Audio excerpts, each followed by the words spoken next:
যারা স্বাধীনতা বিরোধী এবং মাদক প্রেমী তাদের মন খারাপ, তাদের মন ভালো হয় জান্নাত কার্ড দেখলে। একটা মানবিক বাজেট বাংলাদেশ পেয়েছে, এর আগে কখনোই এরকম মানবিক বাজেট বাংলাদেশ পায় নাই।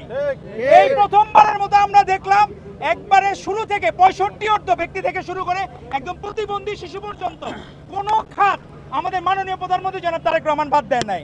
উনি প্রত্যেকটা খাতে 65 ব্যক্তি রেল যাত্রা ফ্রি করতে পারবে। আপনার প্রত্যেকটা জায়গায় বয়োজ্যেষ্ঠ নারী সদস্য 41 লাখ পরিবার ফ্যামিলি কার্ড পাবে, 42,50,000 ফ্যামিলি ফার্মার্স কার্ড পাবে। তারপরে আপনার ইমাম মুয়াজ্জিনরা 2,55,666 জন ইমাম মুয়াজ্জিন তারা ভাতা পাবেন। অতীতে কখনো এরকম হয় নাই, কিন্তু আমাদের কিছু বন্ধুরা তারা দেখছে বাজেটে জান্নাত কার্ড নাই, এই জন্য তাদের মন খারাপ। তারা ফ্যামিলি কার্ড ফার্মার্স কার্ড দেখলে তাদের মন ভালো হয় না, হেলথ কার্ড দেখলে মন ভালো হয় না, অন্য প্রবাসী কার্ড দেখলে মন ভালো হয় না, তাদের মন ভালো হয় জান্নাত কার্ড দেখলে। তো জান্নাত কার্ড তো আর এখানে দিতে পারা সম্ভব না, আর কেউ কোনো মুসলিমকে বলতে পারবে না কনফার্ম কেউ জান্নাতি হবে, এটা কোনোদিন সম্ভব না। তো আপনারা সেই জায়গায় অনেকের মন ভালো। আজকে বাংলাদেশের বিধবা নারী যারা তাদের ভাতা বৃদ্ধি পাইছে তাদের মন ভালো। মুক্তিযুদ্ধে যারা বীর মুক্তিযোদ্ধা ছিলেন, বীর প্রতীক ছিলেন, বীর উত্তম ছিলেন, তাদের মন ভালো। যারা জুলাই যোদ্ধা আমার পাশেই A category, B category, C ক্যাটাগরির জুলাই যোদ্ধা আছে, তাদের মন ভালো, কারণ তাদের ভাতা বৃদ্ধি পাইছে। আজকে প্রত্যেকটা জায়গায় তাদের মন ভালো। আর কাদের মন খারাপ?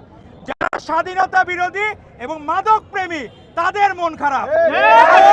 আপনার মাদক নেশাগ্রস্ত যারা, মাদকের দাম বৃদ্ধি পাইছে, মদের দাম বৃদ্ধি পাইছে।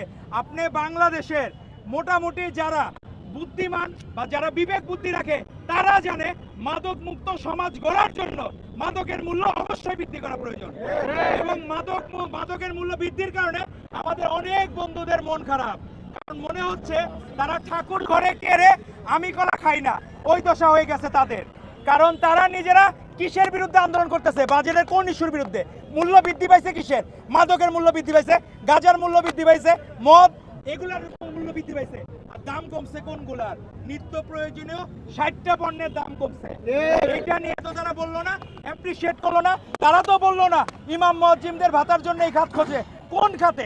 বাজেটের আপনার দেখতে হবে কোন খাতে কত বরাদ্দ আছে। এর আগে কোনো সময় এরকম অ্যাম্বুলেন্স সার্ভিস 24/7 অ্যাম্বুলেন্স সার্ভিস রাষ্ট্র আপনাকে দেবে। আপনার 1 লাখ নতুন স্বাস্থ্যকর্মী নিয়োগ দেওয়া হবে, 5,000 MBBS ডাক্তার নিয়োগ দেওয়া হবে। এগুলো কোথা থেকে আসবে? বাজেট তো রাষ্ট্রকে দিতে হবে। এখন মূল ইস্যু যারা আপনার সব কিছুতেই যারা খারাপ বলে, জামায়াতের আমি দেখলাম তার ভেরিফাইড এক্স অ্যাকাউন্ট নাকি হ্যাক হয়েছিল, তখন নারীদের, কর্মজীবী নারীদের উনি বেশ্যা বলছেন। এখন আবার দেখলাম একজন ধর্ষকের সে মুক্তি দাবি করতেছে। তো এই যে বাংলাদেশের মানুষ এরকম রাজনীতি দেখতে চায় না। আগে ছিল গুপ্ত শিবির, এখন দেখলাম তারা ধর্ষকের ভূমিকায় অবতীর্ণ হয়েছে। তো এরকম আমরা গুপ্ত শিবির যে রাজনীতি, তারা ধর্ষক, স্বীকৃত ধর্ষক, তারা বলতেছে রাষ্ট্র নাকি সরাসরি একজন ব্যক্তিকে গুম করেছিল, পরে জানা গেল সেই ব্যক্তি ধর্ষণের মামলা আসামি। তো এরকম দ্বিচারিতা জামায়াতের আমির এবং শিবির নেতাদের আমরা এর তীব্র নিন্দা এবং ধিক্কার জানাই।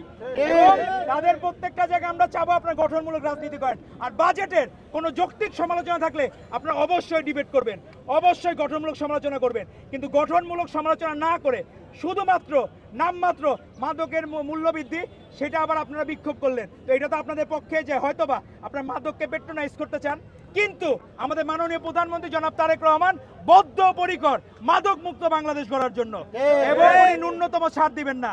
তো আমরা এই বাজেট শিক্ষার জন্য যে বরাদ্দগুলা, 1 ট্যাব 1 টিচার এবং 1 চিলড্রেন 1 ট্রি, এই 1 চিলড্রেন 1 ট্রি হচ্ছে প্রত্যেকটা বাচ্চা তার স্কুলের ক্যাম্পাসের বাইরে অথবা তার আবাসনের বাইরে যে বাসায় থাকে তার পাশে ওই গাছটা সে বপন করবে। ওই বাচ্চাটাও যত বিকশিত হবে এই গাছও বিকশিত হবে।